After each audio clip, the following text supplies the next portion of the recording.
Live, but there we go. Now the title is updated. Beautiful. Oh, shoot. Welcome back. We're here in the lab Yeah. again. I like calling it the lab. It's fun.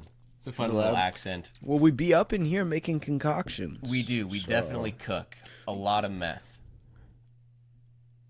Anyways, we're back here again for another stream. This week, or rather this stream, as opposed to yesterday, is not going to be a game. We're going to be discussing what is up and topical in the news today. We're going to be talking about... No, just kidding. I was going to make a joke. But we're going to be discussing the long-awaited premiere episodes of none other than Star Wars: The Acolyte. Yeah. Hooray. Yeah. So, Shade, no spoiler reviews. Why don't we just get right into this? Let's just hop right in. Let's just go right to the meat. You know? Right to the meat. Right yeah, to the I've meat. never heard that phrase before, and I don't know if it exists. It does now. I'm Shade Sam. So. Okay, give me your no spoilers review of this. What? Like, what? What were you thinking? What? There's so much wrong. Certain suit designs, not gonna say, are one of the most dumbest things I've ever seen fit in the Star Wars universe. A murder that happens. That just like. Well, that's the point of the whole show, is the murder. Scratch So that. I don't know if you can get mad about that one. Really. Scratch the murder idea plot out, and some other diverse things. But you know, So, in a word, you loved it. I loved In a this word. movie. It took your breath away. Like, Take my breath away. yeah, who is it who sings that? Because we always sing it, but I can never remember who actually sings it. I don't know. My gut is going like straight to Cher, Straight to but Cher. I don't know if that's true at all. Oh, geez. Take my breath. Believe it or not. Oh, it's The Weeknd. No, Berlin. Well, isn't that fun? Glad we know this now. I'm not a huge Berlin fan, so Yeah, I wouldn't say they're in my top 5. I've never heard of them before today. But wait, I'm angry. So Wait, are you going to talk about the show now? yeah. Okay, wait. Let me give my no spoiler review first. Okay, and yeah. then we'll start to go in. Yeah. So, look, ultimately, my reaction is somewhat similar to Shade's.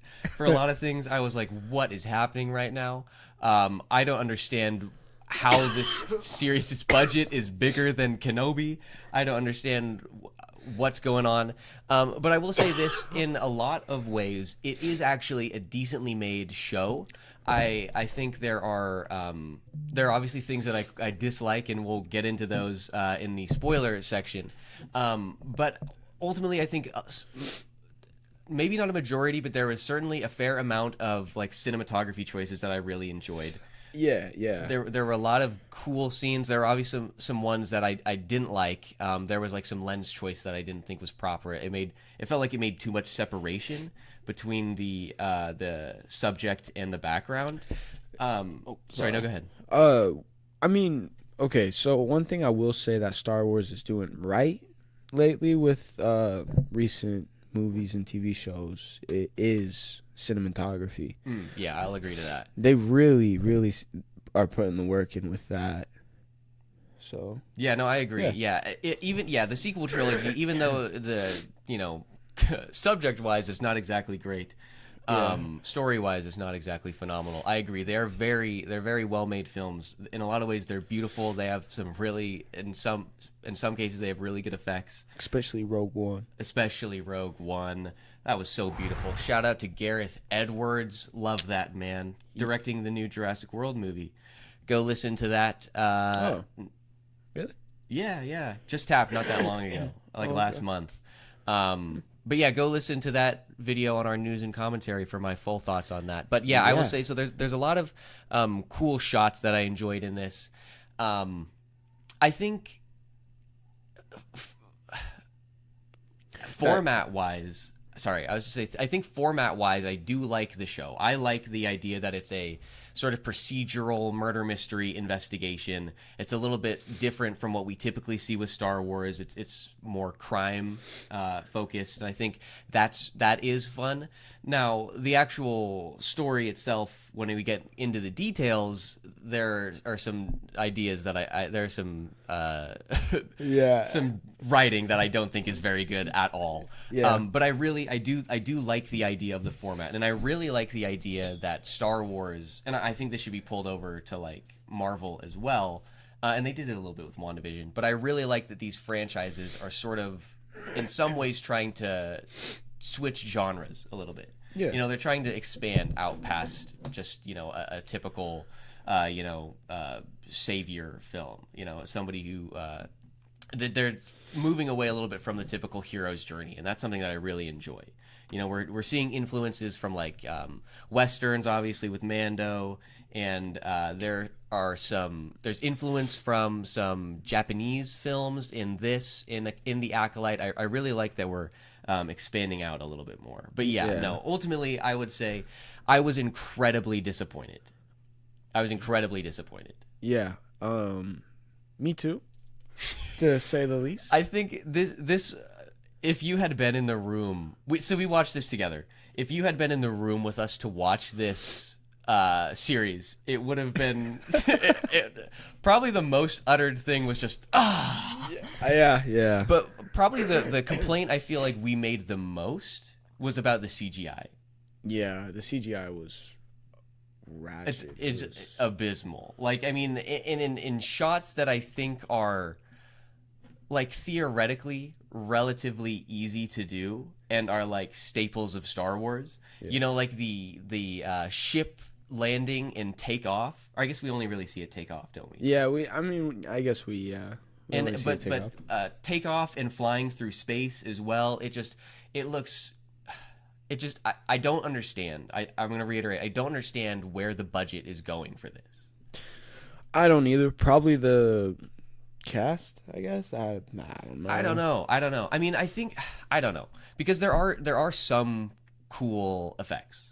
Like, it's not all terrible, but the ones that are bad are so obviously bad.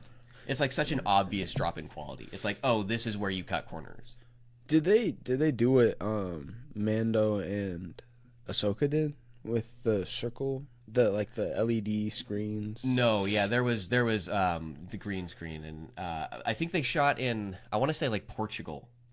See, okay, Portugal? That is such, maybe Spain. That's such a cool concept, and it worked so well. The Mando idea, yeah.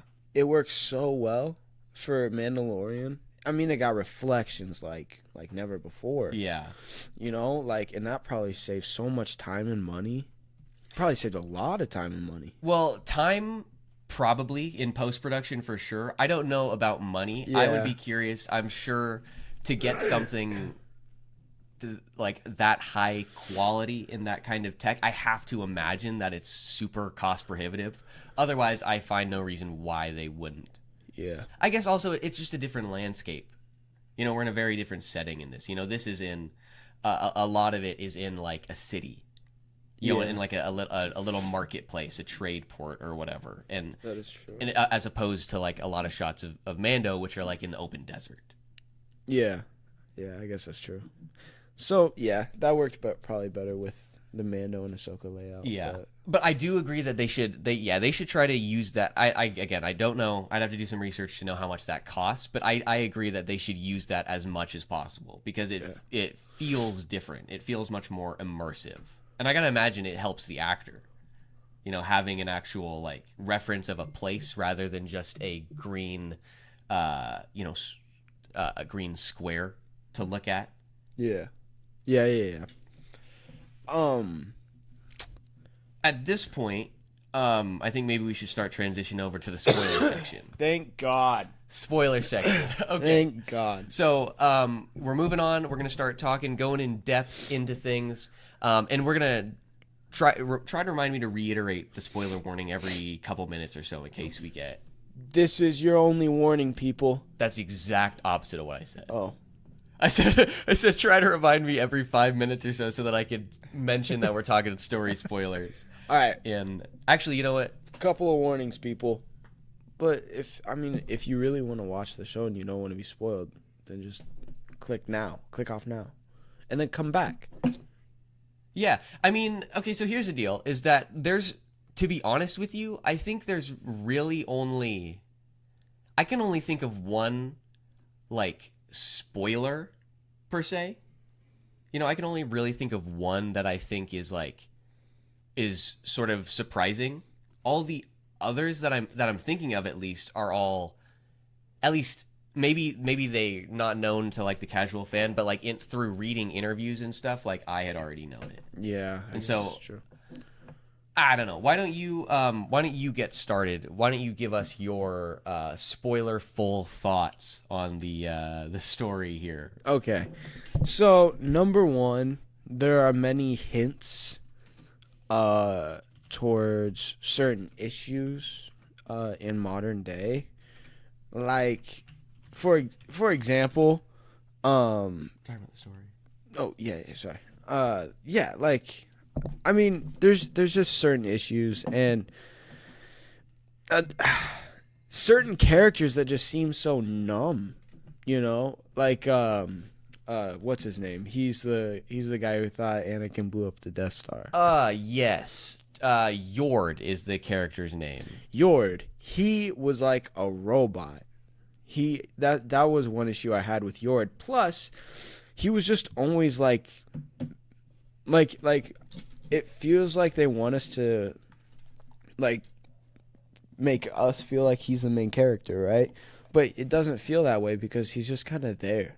Yord? Yeah. I don't think he's. I think Jedi Master Soul is supposed to feel like the main character. Or not like the main character, but like one of the.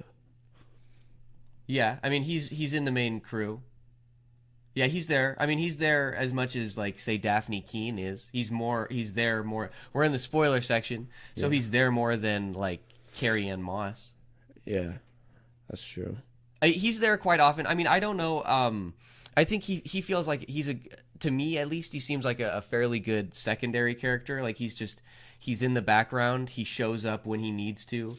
You know, sometimes he'll just casually walk out from behind a wall down the steps and be like, I was here the whole time. Yeah. You know, that's kind of the specific scene I was talking about. Plus the scene where he was just on the balcony, and I can't remember. I think someone was about to die, or not die, but get attacked, and they just went through this whole long fight. And he was just on that balcony watching it happen, and then when it's about to end, he just jumps down and helps. Yeah. Well, okay, so that I don't have a problem with, because I think that was the point.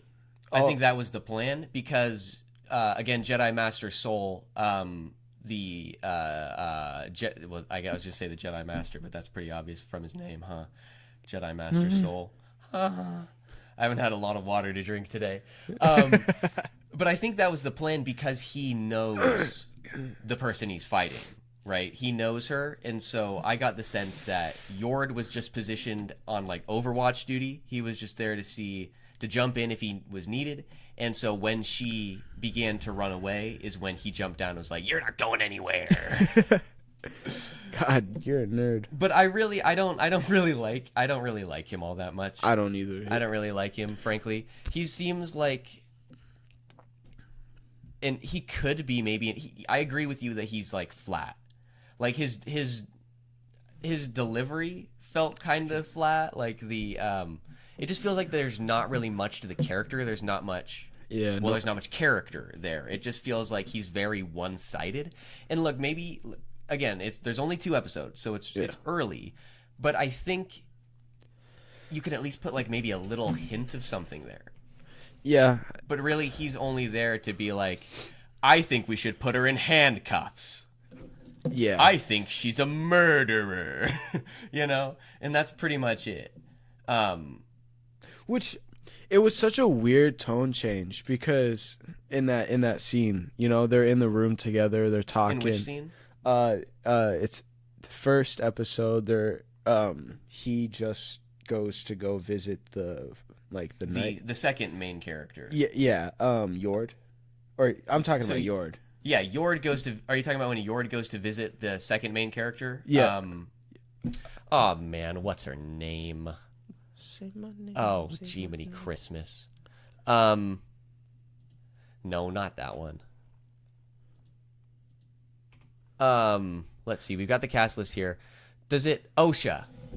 Osha, Yeah. that's her name. Okay. So what happens is Osha is chilling in her room, and they come to interrogate her. Okay, right? so let's do a little bit of backstory. Okay. So basically, I'll just do bare bones. Yeah. But basically, a Jedi this is the spoiler section again. Spoiler warning. Jedi Master Indara, played by Carrie Ann Moss, gets murked in the first Yeah, 2 minutes of does. the movie in a pretty cool fight scene. Yeah, I will admit the choreography in this so far ain't too bad. It was I thought it was fun. It's derived from kung fu techniques, so that's fun.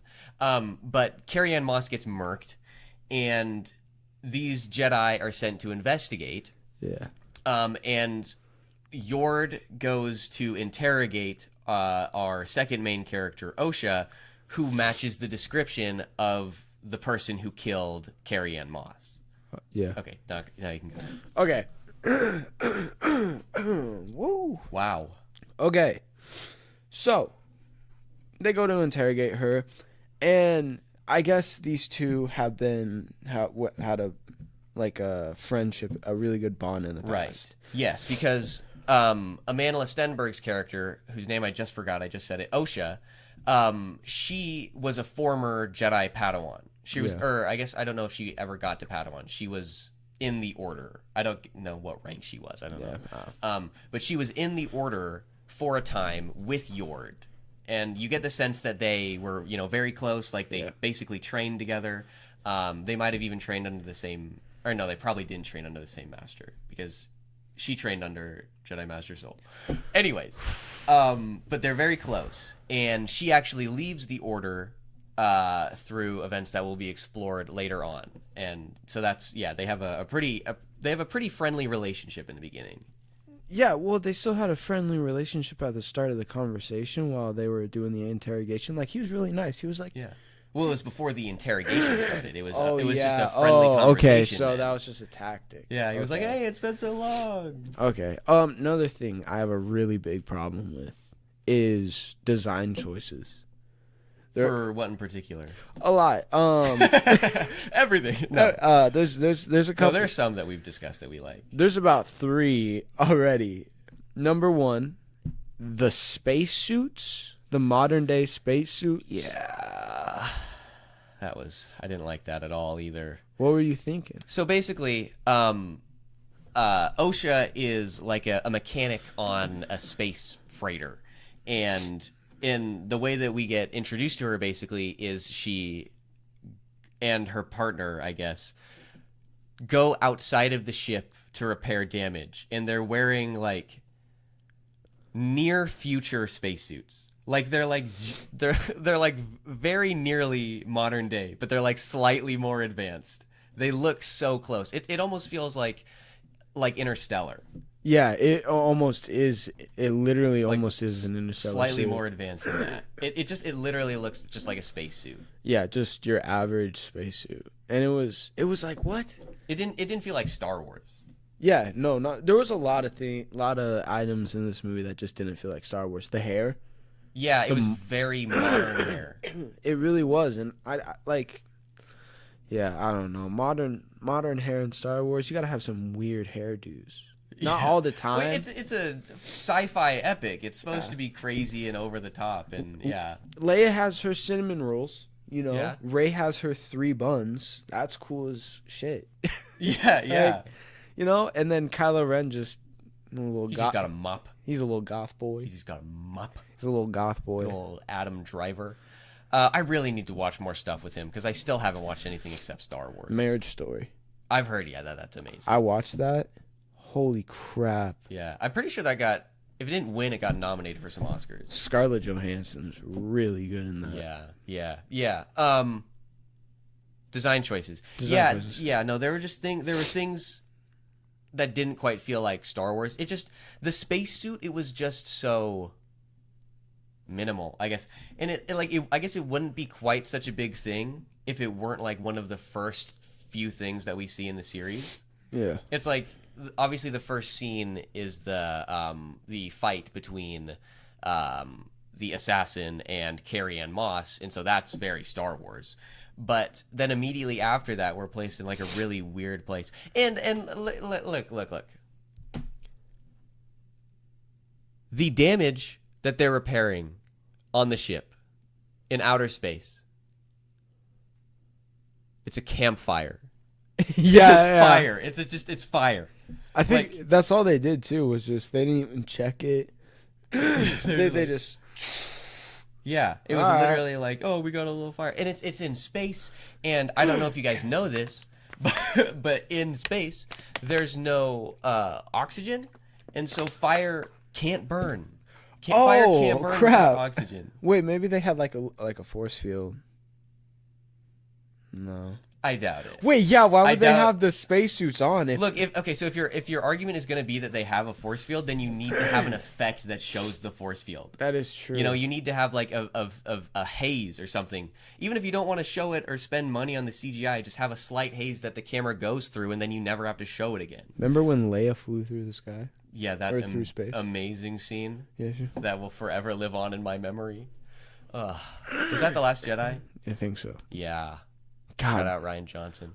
Yeah, there are a lot of things I like about that movie, but that definitely isn't one of them. There's a lot of things I don't like about this, and the green general. Wait, first I want to say one thing about space. One last thing about this scene when they're in space. Okay. Why is, and maybe I'm just understanding here, but right, like in space there's no gravity. That's the point of it, I think. I think there's a movie called Gravity, because it's all about them falling to Earth. Because there's just, you float, and then they get hit and start to fall into the Earth. I think it's a whole thing. Have you heard of this, Gravity? Yeah, I went to Gravity with Grandma. Is that with I don't know who plays it. I want to say it's like Anne Hathaway and George Clooney or something. Anne Hathaway's beautiful. I don't really like that movie. Anne Hathaway's very beautiful. She was great in Les Mis. But there's no gravity in space. So what I don't know is, like, why is she standing on this ship like she's going to fall over the edge? Yeah. Like she's standing like she's, like, pitching herself up to avoid the pull of gravity off the edge of the ship. When if there's no gravity and she's got magnetic boots, right, to make sure that she doesn't fall off the ship, then she would just be straight up no matter what. Because to her, it would always feel like she's walking, like, straight up. I mean, there's a whole joke about this in Ender's Game, about how in space the concept of up is all about perception. And furthermore, we've seen people walk around on spaceships in Star Wars in the past, and no, they bounce, actually, now that I say that, because they're walking on the spaceships. But that's right. animation, because that's the Clone Wars. Whoa. But why is your hand so far over? I didn't mean to hold it. Shade, your hand is literally, like, your hand crosses my leg right here. This crosses my leg, and he reached all the way over. Like, I can't even hit the keyboard. I'm a nervous talker. Get out of the way. Okay. Now, you wanted to talk about the Green Lady. So, there's a Jedi named Vernestra Rowe, who's played by Rebecca Henderson, and she is an alien with green skin. Now, you had a visceral reaction to first seeing her. Yeah. Okay. Have you guys ever seen you ever seen Shrek the Musical? Yeah. Not live. No, because I didn't go see it when our high school put it on. I just saw it when it was on Netflix. Okay, well, did you ever gotten to a high school play with a full body of green paint? Have you seen Lou Ferrigno? From The Incredible Hulk. From The Incredible Hulk. Wait, I gotta pull up a picture. Move your hand so I can type. What are you talking about? Why is it in all caps now? Oh, because I had caps lock on. So I could put spoiler warning in the title. Here we go. If you have seen this guy, Well, let me tell you. And if you think this makeup ain't that great, well, you don't even know what the makeup looked like on her. It literally looked like her daughter or her son, was bored and just painted her green.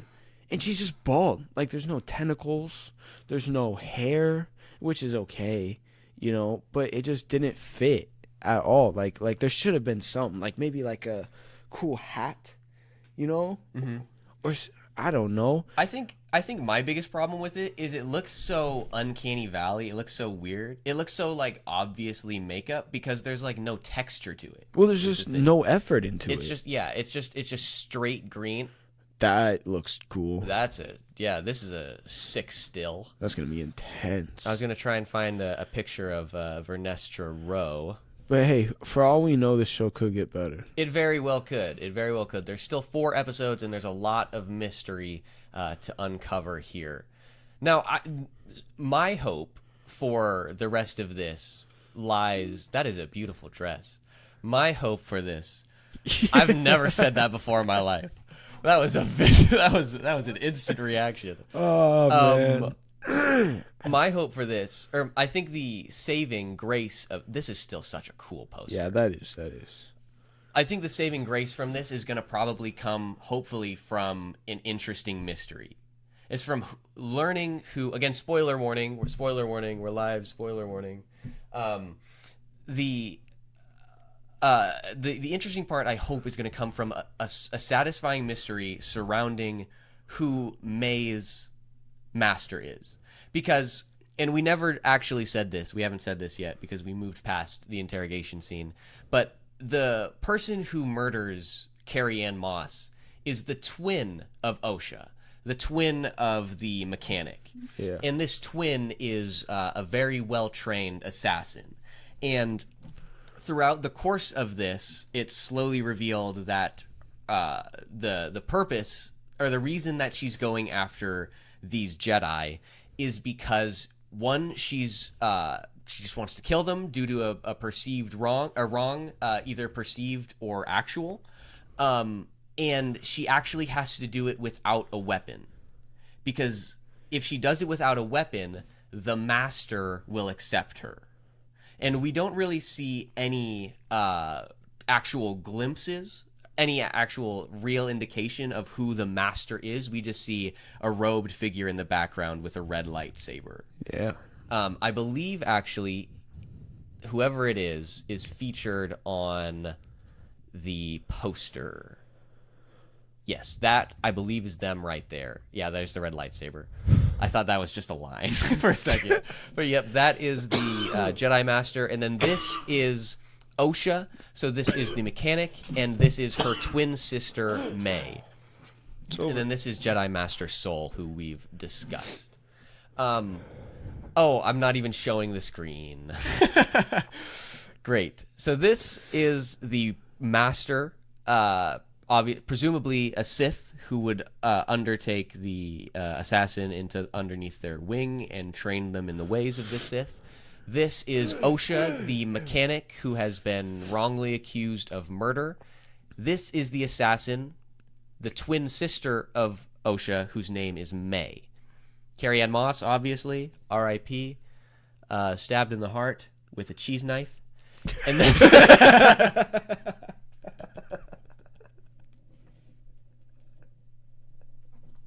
that was a much longer reaction than I was expecting. Like we told you, they're really downgrading on props. It's just a butter knife. There was some intricate inlay work on the handle. Yeah. However briefly it's shown. Yeah. It's a short dagger, and I do actually like the way that she murders her. I did see some people Jesus, wait, whoa. hold on. Hey man, there's more. I don't know if I want to be here. I saw some people online who were complaining and saying that look at what's look at what Disney is doing to the Jedi. They're killed by knives. But I don't think that's necessarily a good complaint, because the way that it's done, it works thematically. It makes sense. You see, the way that it happens is May throws a knife at just a random civilian. I think it's the bartender, to distract Carrie-Anne Moss. And after Moss, I didn't want to say her whole name again. After she stops the dagger from killing the bartender, she herself turned around and winds up with a good old knife sticking through her where is it? Her sternum? Sternum? I hardly know him. But I thought that scene, it makes sense thematically. I don't think that's a really I don't think that's a good complaint that you can really have. Yeah, I don't think that's fair criticism. There's a lot of Jedis who have died from much simpler things, like blaster shots. A lot of Jedis have died from those. It's very true. Coyote Mundi, Isla Sakura, Mace Windu was thrown through a window. He was, but that was against one of the most powerful Sith Lords ever. So, I think he gets a pass. And that's really because of Anakin. He gets the pass? Well, it's Mace Windu.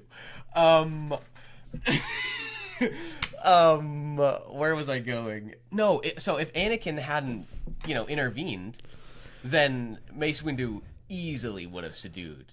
Seduced. Would have seduced. He would have easily seduced Chancellor Palpatine. He could have just rizzed him up right then and there. It would have been over, man. Yeah. But no, I mean, like, he was okay. And maybe when I was younger, I always thought, Palpatine was acting. When he's shooting the lightning, and at first he's like, ah, he's like screaming out. And then Mace Windu bends the lightsaber to deflect the lightning back at Palpatine. And Palpatine is just getting blasted by his own lightning. He doesn't choose to stop for some reason. He just keeps going. He's like, I can take it. And he looks at Anakin and he goes, help me. I'm dying. I always thought he was acting and lying. But I guess that many volts I would think would probably, hurt. He took Mace Windu like a man. Pause. But wow. He did. Yeah, he did. But then obviously after that we get one of the most iconic lines in film history. We get power!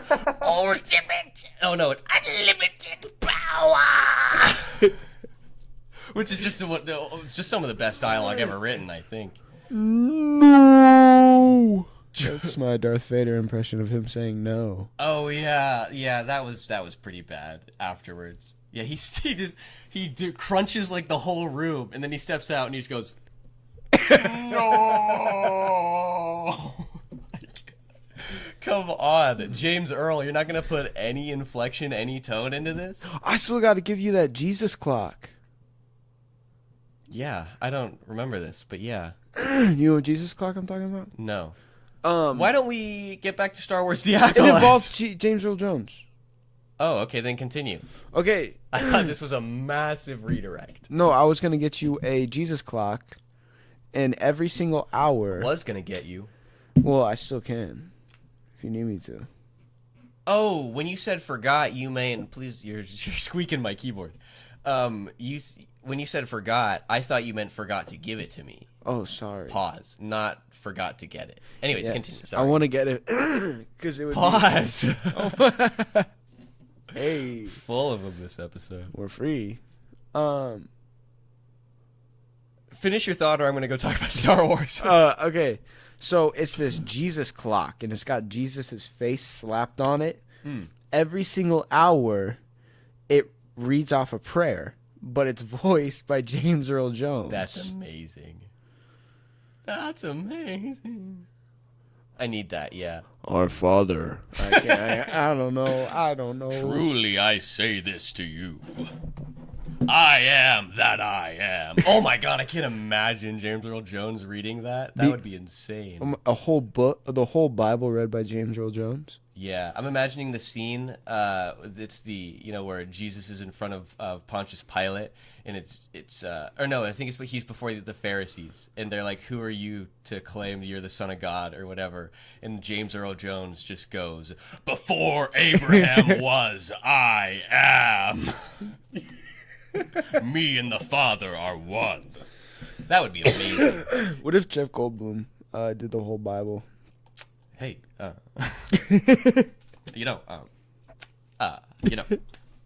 skibbity boo. Gwen Stefani does the Bible. Oh, that. All right, let's stop talking about different actors doing the Bible and get back to Star Wars Acolyte. Pause. So, yeah, I mean, there was just, apart from, we've talked about the various like set pieces we liked and talk about different aspects of the story, but one thing I really, really need to draw focus to is just the terrible writing. The terrible writing. And I don't mean like writing the story, I mean the dialogue is just, it was awful. It's terrible. I mean, not all of it. Not all of it. I want to be fair here. Not all of it. But the ones that were bad were so obviously bad. It was insane. There was a scene. It comes, pause, towards the end of episode, I want to say it's episode 2. And Jedi Master Soul is talking with Vernestra Rowe, the green alien. And he's basically like, hey, we need to get on this. We gotta follow her. We know what's up. We need to move on the next stage of the plan. And she's like, we need to do a committee sub hearing, and they have a little back and forth, and then or no, sorry, it's at the beginning. It's at the beginning of this interaction where she goes, there's been another incident and a suspect who matches the same description. And Jedi Master Soul is like, yeah. And she goes, it seems hardly possible that your former Padawan could have committed a crime and been with you at the exact same time. And we're like, yeah. I was like, oh, really? Like, you thought the need to say this? Like, you seriously, Leslie Headland, you really, really thought that line needed to be said? I mean, you didn't think that we were smart enough to uncover that? I mean, you didn't think we could figure that out ourselves? They had to literally spell it out for us? I mean, like, that's literally the most obvious. I don't understand. Yeah. Like, what purpose does the line serve other than to just, like, I don't know, do nothing? I guess explain things for somebody who wasn't watching more than 2 seconds of the series? There was an escape pod scene. Oh, we're switching. Yeah. Sorry, I'm sorry. Yeah, no. So, there's originally in the beginning, Osha, the mechanic who's not the assassin, is arrested, and because of that she's put on like a jail ship, a prison transport ship. And some other inmates like somehow cause the ship to crash. Yeah, I don't know And how. then they escape. And why don't you talk about this? Because you brought it up, so you go on the escape pod. So they take one of the escape pods, and there's one left, I would say. And one left. I would say. One left. And then there's this guy who's in a cell, and he's got this weird Parasite.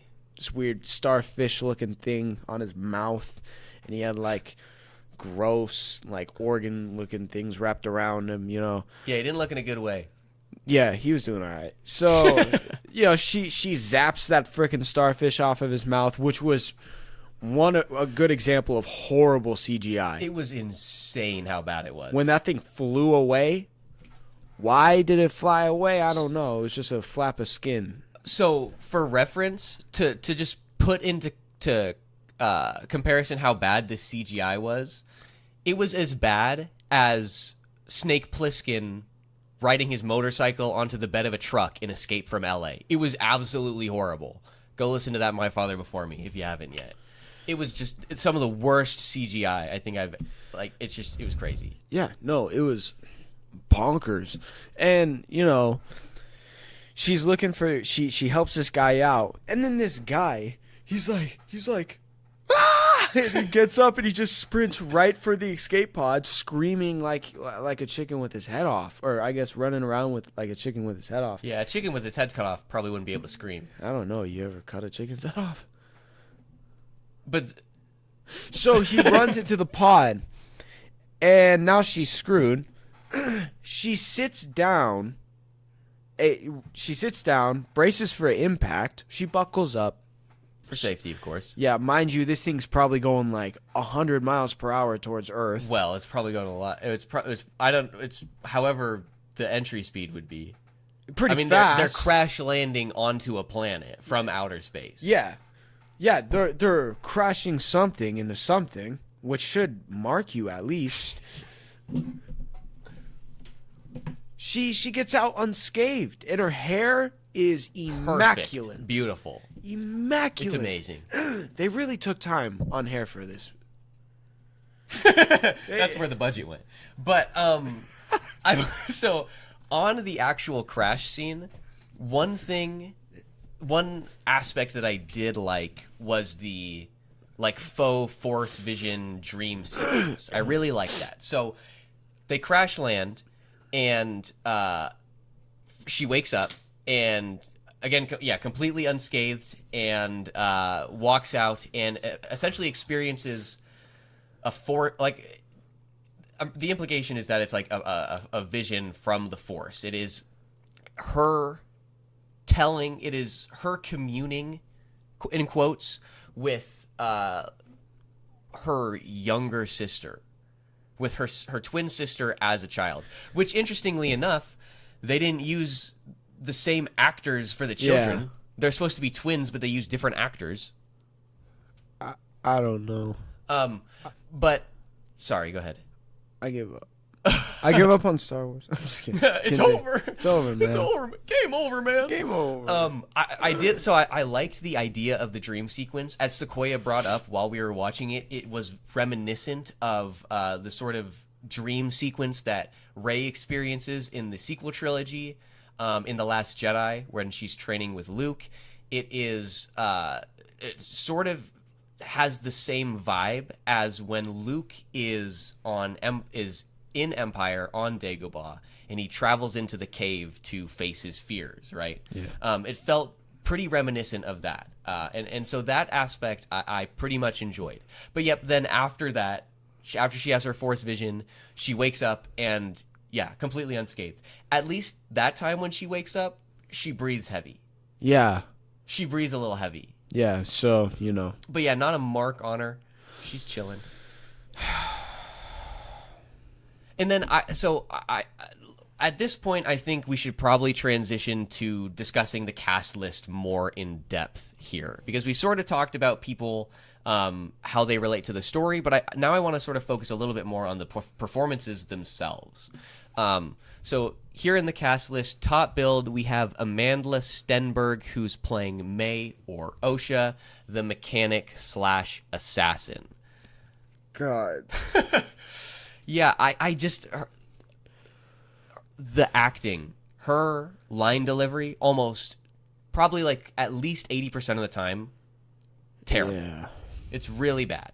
And her body language, a lot of the time, she has a hard time conveying emotion without speaking, through her body. She got out of the ship and she just kind of walked on out. I was just like, what? You should be limping.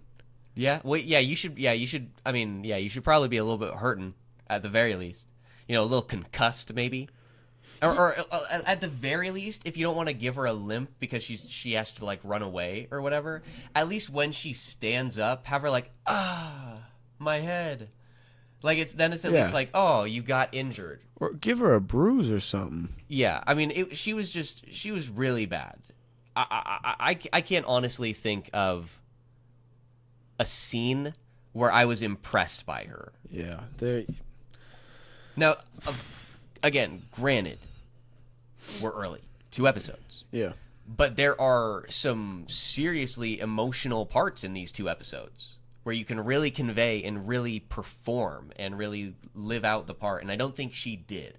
Yeah. And my hope is that as we progress further and further into the story and we uncover more and more of the personal life of these characters, my hope is that she has some more emotion, opens up a little bit more, understands the character maybe, or maybe, I don't know. I just think there are a lot of scenes that are supposed to feel pretty emotionally heavy, and I just don't feel it from her. Yeah. She didn't do it right. Yeah. You know, I don't know. I don't like her character too much, you know. Which one? Well, actually, okay, she's not a bad assassin, I will say. Yeah, May is pretty interesting. But what's the other one? OSHA. Don't like her. Really? When she does OSHA, she just doesn't do good. Yeah. I don't know. Maybe it's just because May hasn't really had much. Yeah, and May's just a stunt double most of the time. Well, we see her interact. You know, I mean,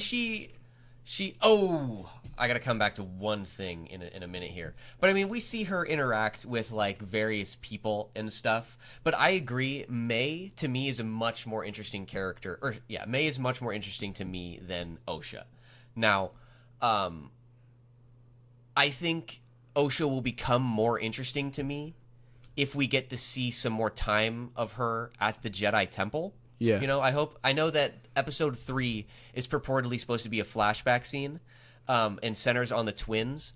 I hope that, you know, the first portion is about, you know, the accident that happens at their youth, and then they split off and we see them both grow up.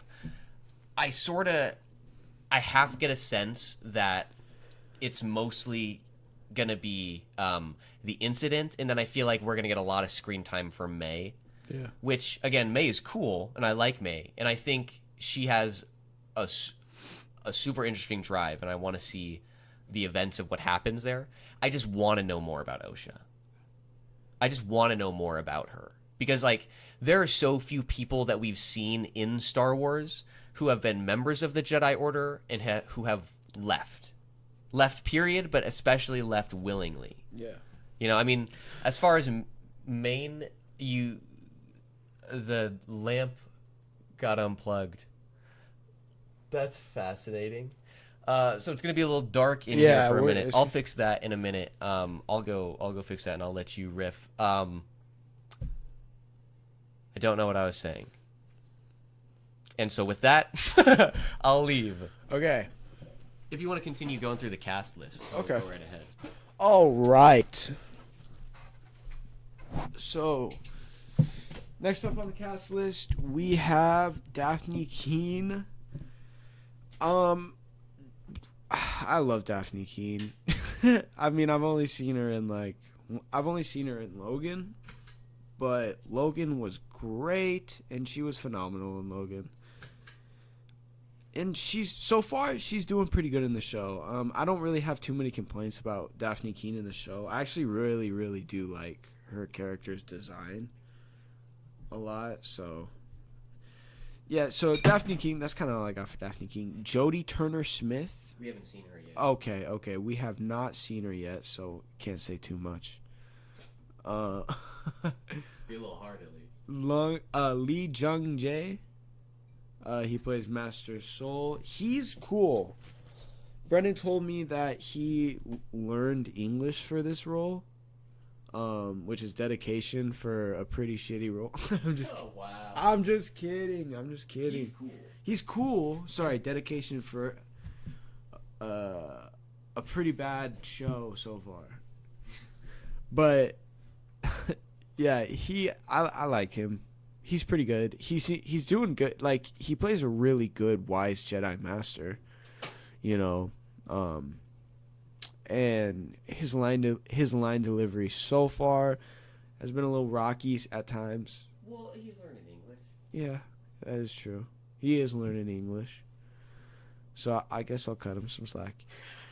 Charlie Barnett, my boy. Yeah, this fucking guy. He is an idiot to say. He's an idiot. What? You're telling me you're gonna be in a Star Wars show, and you're not even gonna know who blew up the Death Star? You said Anakin blew up the Death Star? I'm sorry. Yeah, it was real embarrassing. But I hope you know you gave half of the nerd population a fucking aneurysm.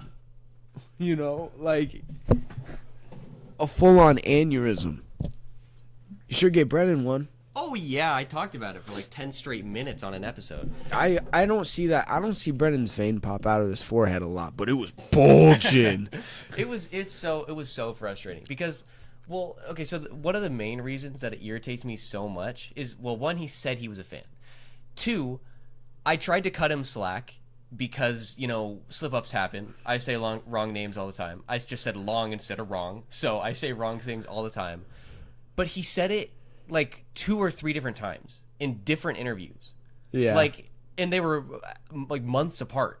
And so it's like, this is like the fundamental event of this entire universe. Like, this one event is the thing that time is told by in the Star Wars universe. Like, the reckoning is before Battle of Yavin or after Battle of Yavin, the destruction of the Death Star. And I think what's probably most infuriating to me about this is the fact that this guy, I don't know when he was cast in this, but since he found out he got the role, it has to have been at least a year.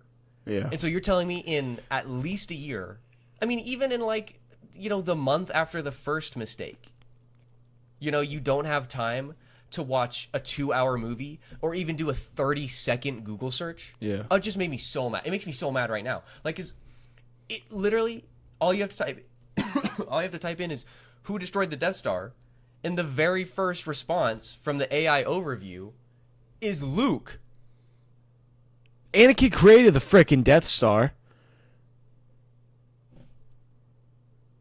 Technically, I think Andor helped Oh, because he was in the prison. shit. Still. No, I'm kidding. Yeah, it's just it's so infuriating to me because that is literally like the simplest thing. Yeah. Like, if you can't tell this is like, again, this is like the Star Wars event. It's so infuriating to me. Ugh. Ugh. What? Ugh. Oh, hey. All right, whoa. so here's what I'll say. I'll go through what you went through real fast. Daphne Keane, she's great. Can you riff? I have to pee so bad. Yeah, no, you're good. Sorry, Daphne guys. Keane is great. I thought she was really, I mean, like I said, similar to Shade, I haven't seen her in much, only pretty much in Logan as X-23 as Laura, but she's great. I hear she's really good in the His Dark Materials series. I think that's on Netflix. And in this, she was really fun. Jackie, we don't get to see her much. But Daphne Keane ultimately just always gets bonus points from me because, again, she was in Logan, and when Charlie Barnett was going on about how Anakin destroyed the Death Star, she tried to stop him. So that's awesome. Now, Jodie Turner-Smith, Mother NSA, we haven't seen her. Lee Jung-jae, Master Soul, I really like him. I wasn't even going to bring up his line delivery because I thought it was amazing considering he's learning English. I think he's really fun. I'm really excited to see more. I want to know about this guy's backstory, and I hope that he gets his own spin-off series where we can just see adventures of him. Just anything. I don't care what the story is. I just think he's a cool guy. I'm looking for more of a Yord series. You know what I mean? Yeah, that's what I really want. That's what the fans have been asking for. Well, now we have to get a What If series about how, you know, Anakin blew up the Death Star and Luke built it. Yeah. Yeah. Luke is the father, of course. Yeah, definitely. So we've got next up on the cast list, we have Rebecca Henderson playing Vernestra Rowe. Just super flat line delivery. The character just has no emotion whatsoever. Fun fact, this is the wife of Leslie Headland, the creator of the show. Not that matters or anything. What a stupid costume design. For her? Yeah. I thought it was fine. Well, I guess I just remember robes. Or sorry, I meant makeup design. Oh yeah, yeah. We went on about that enough. I We don't know. have I'm to sorry. continue. I'm pissed. That's okay. Now again, we're super early on, so we haven't seen much as far as cast list goes. We got to skip these just for 2 seconds. So we have to skip Kelnaka. We only saw him for about 30 seconds at the end of episode 2. Not shown up yet. Now, Chimere, this is her, the apothecary, the drug dealer, who supplies May with the poison to go kill a Jedi Master. Now, I like we him. both thought this was Ezra Miller. Yeah, right off the. For so long, he looked like Ezra Miller, and I was like, no way. He had the exact same hair and facial hair. It's like I was like, what? He's in. Well, and like from a side view, facial structure too. Yeah, they look there. Yeah, there was a lot of similarities there. I didn't like him at all. I didn't like his character. I mean, the performance was fine. You know, there was nothing to shout about, nothing to really say. He's only there for a little bit. Yeah. Next up, we have Carrie-Anne Moss as Master Indara. Missed opportunity. I still think she would have been a great Sith, a phenomenal Sith. And I think, it would have been cool to see that character for longer than 5 minutes. Yeah. But, you got to start off the story somehow. So ultimately, I think it's obvious that they killed Carrie-Anne Moss in the first episode. 1, because probably she's asking too much. 2, because they wanted to have a big name star on the cast list and on the promotional material, but they killed her off in the first episode because they didn't want to pay for her. And they hoped that her being on the material and being all the trailers, being the focal point of the trailer pretty much. Not pretty much. Well, clearly they spent all the money on the CGI. Oh man, it's just such an obvious marketing ploy to me. Yeah. To have her be on all the promotional material and then to kill her in 30 seconds. I mean, if you want to kill her in the first episode, at least let it, I don't know, let us see her for a little while. Ass or not, I will say, Disney does really good at marketing. Oh yeah, Disney's marketing is always amazing. I mean, like we were talking about for that poster with the blood. Yeah, with the blood on the lightsaber hilt, that was super cool. And I love this poster. Yeah, well, usually even if the show sucks, they usually do really good. Oh yeah, I mean the posters, the graphic design is always. Do you remember the Kenobi poster? Yes. Oh, so good. I want to. If that show were better, I would probably have bought that poster and gotten it framed. I love that show. I love that poster. It's not bad. It's just not amazing. Yeah, well, it was good. I enjoyed it. There's so much it was lacking. Yeah, that's the thing. But it still was so beautiful. And I know that originally they had a completely different story for it. Oh. I don't remember off the top of my head, but I know that they originally had a completely different story for it, and it sounded like a good story. I'll Google it afterwards, and I'll share it on Twitter after we do so. Okay. And then so the last person that we've seen so far is Dean Charles Chapman playing Torben. So isn't Torben a dwarf? That's Torbjorn. Oh, from Overwatch. Torben, this is the Jedi Master whom May has to kill with poison. Oh my God, that's him? Yeah, he's a child. Jeez. Yeah, let's get a look at his face here. I mean, he's literally a young boy. I mean, this is the guy who plays Tommen in Game of Thrones. In season would have been season 3 and 4, I think. I don't think you got that far. I haven't even. He's good in Game of Thrones. He's good. Tommen, what a tragic character. I want to know. I wonder how old he is. 97. So he's 2 years older. So he's 27. God, he looks like he's still in high school. Well, this picture's from 2011. Wait, no, that cannot be true. 2015. There we go. So this would have been 9. So it would have been. Oh yeah, he would have been 16, 17 there. Oh, okay. Depending on the time of the event or whatever. Yeah, that makes sense. But yeah, so in the show he plays in the Acolyte, that is, he plays a Jedi Master who's got a big old beard, big old gray beard, and a big old gray afro. Definitely been alive for a while. Yeah. Now I think it's interesting. I actually was unaware of this. I didn't know that this even existed in Star Wars lore, but I saw the creator post it on Instagram. when they're there, when she first shows up, May says something like, Master Torben still following the Barry Yush vow or something like that. That is actually a really obscure reference from one of the Legends books. Or maybe it's Legends comics, but one of the Legends material, it was mentioned in like one thing and then never mentioned anywhere else. And so I think it's cool that they brought that through. So essentially, it's at the very least, this Barry vow is like a vow of silence. I wonder if the force field that is around him is part of the vow. If not only does he have to avoid like speaking, he has to avoid all human contact. I wonder if that's that. Poor guy. They never explain it. He's just floating in the air and there's a barrier around him. Yeah, he kind of just chills. An invisible barrier. They didn't spend the money to put like a force CGI thing. Yeah, and then he opens his eyes and he looks at her very intensely for almost, I would say, approximately 5 minutes, and then he's like, I've been waiting for you. He floats down and sits on the ground. Yeah, and then he's just like, and he grabs the poison and he's just like. Okay, so now here's something about that. Depending on how the mystery turns out and how this backstory goes, I will either really like or just be indifferent about the fact that Torben like offs himself.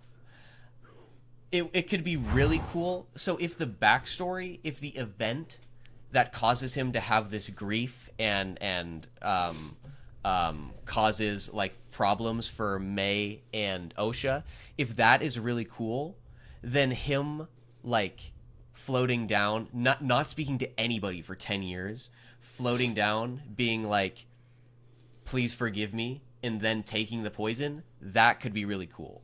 If the backstory is cool. If the backstory event is lame, then I'm gonna be like, okay, well, it's a cool idea and it's a cool character arc and story, but it's just not executed well here. Yeah. You know? But I think that could be really cool. Yeah. He had a noggin, though. Oh, yeah. Wow. He had a noggin for sure. I mean, I'm not saying anything bad, but he was definitely thinking some big thoughts while he wasn't speaking to anybody, you know? Well, he's been thinking for 10 years, you know? Oh, God. Imagine the kind of thoughts you would have if you hadn't spoken to anybody for 10 years. That brain is not smooth. I'll tell you that. This brain is. Either. It's real smooth. Up in there, yeah. Whew. Yeah, like your hand's dolphin skin. Why are you so mean? Man. I love the dolphin skin one. I really like that one. That's my favorite thing to refer to your clammy ass hands. Believe it or not, people like petting dolphins.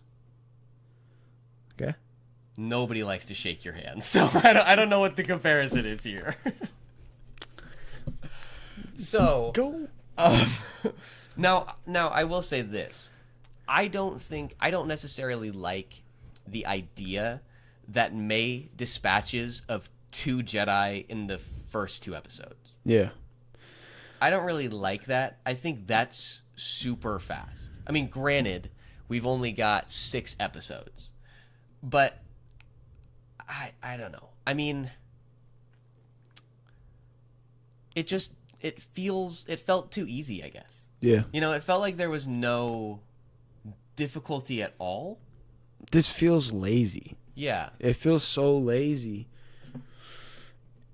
Do you remember that kick that May tried to do on what's his name, Soy or Soul? Oh, I thought that was an I. Oh, that was a really bad one. I thought it was an I. I know. I didn't mean that. No, yes, it does in fact look like a capital I. Now, why a capital I would be at the end of a word, I have no idea. Who knows? Anyways, the kick. So she flips in the air, does a full flip, okay? And then she tries coming like heel down to his head, and then it cuts, and it's just him holding it. It was like a straight up like old Japanese film, you know, like Yeah. It was like. But here's the thing: is that it just. Normally I really like references to old things like that, but I don't know. Maybe it was just the camera angle. Maybe it was just the fast cut. I don't know, but something about it just felt weird. That was not a reference. That was just them being silly. Now, I will say that fight, apart from that thing, and I don't remember exactly what it was, but I think there was a second part of that fight where I was like, oh, this is dumb. Yeah. Apart from that, I really liked that interaction between her and Soul. I thought that was really cool. Him just parrying and blocking and like just out fighting her. Like she's just massively outclassed. Like it is just a complete different level of skill when it comes to like martial arts here. And so he's just like not even like afraid. He's just like swooshing around behind her and stuff. I thought that was cool. I mean, it definitely, it really emphasized the difference between a master Jedi and somebody who's a master assassin, or somebody who is a very well trained assassin. It displays the massive skill gap, and I think it was just choreographed pretty well. The Force works so stupid in this. It does, you know, like it doesn't make any sense how they use it. Yeah, but I do agree with your opinion, though. I'm so sorry. No, yeah, good. I did not mean to completely just shift away from that. That was the second time. I do agree, though. Yeah, no. Well, remember the cliff scene? They're backing her up on it. So the three Jedis are like backing her up on a cliff, and she's like, "No," you know, she's about to fall off, and she falls, and then the Master Soul catches her with the Force. Better call Saul. Yeah, better call Saul. He'll catch you. Catches her with the Force before she falls off the cliff. And then for a solid, 10, or 15 seconds, he just stands there and holds her like... Yeah, that was definitely a scene where I was like, why are we focusing on this? It's weird. It felt like the amount of time they lingered on it, it felt like it should have been the first display of Force in the show. But it wasn't. I mean, it was in... This would have still been in the first episode. But it was we'd seen the Force already. Now, I don't necessarily have an issue with the fact that he catches her, because that's been used before in other stuff. That's fine. Is it just the fact that he held her so long? It's just the fact that it took so long. I get it was for dramatic effect, but it wasn't dramatic at all. It was just so long. Yeah. But it just, I agree. I think it was probably to sort of, be for drama. But no, it wasn't dramatic at all, because they're Jedi. There's 3 Jedi there. She herself has some Force sensitivity, she's having trouble communing with it at this point. But she's got some there. And so it's like nobody for a second believed that she was going to fall and die. Yeah. Nobody for a second. Not even people who have never seen, if I don't know anybody who would have watched this series without watching any piece of Star Wars before. I know people who have written for the series and haven't watched a piece of Star Wars before, but sorry, that made me really bad. What was I saying? I don't know. But so nobody, not even people who had just learned what the Force was, thought for a second that this character was going to die. So it's why are we pausing for dramatic effect for 15 seconds? Catch her, pull her up, and move on. Yeah. Because I liked their interaction after he pulls her up. They have a nice heart to heart. Yeah. But we're gonna leave it there, I think. Any final thoughts? This is a good show. I recommend it. I'm just kidding. Yeah, no. and on a positive note. There's still a lot of time for this show to grow on us. That we still got how many episodes? 4 more. We still got 4 more episodes. And it's not like we criticize the whole show.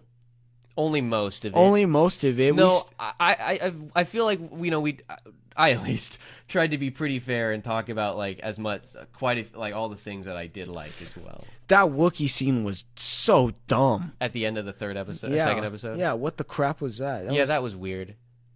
I get that they just wanted to display the Wookiee, but the Wookiee. They wanted to show that they had a Wookiee, but it definitely was. It was just a stupid scene. Spencer called us an axhole. No, he's saying axholes. Anyways, Yeah, no, it was just not. It was a weird scene. He walks up and he's like, ah, And I then love they run away. Wookiees. Yeah, Brennan, Wookiees are dope. Brennan loves Wookiees. First thing I said when I saw the Wookiee was like, please don't ruin Wookiees for Brennan. Yeah. But no, I think all in all, I mean, it wasn't. There's some things not great, not things, but I am interested. We're obviously gonna be tuning back every week, and I'm interested to see what they do with this story. So the third episode will be released June 11th, 2024. That's next Tuesday, I believe. Why don't I just double check? The Tuesday.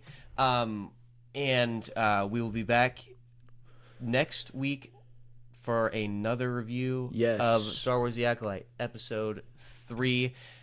Make sure that you subscribe for more content, turn on the notifications so you never miss a stream or an episode, and we will be back here Monday with a brand new news segment, and we'll see you guys then.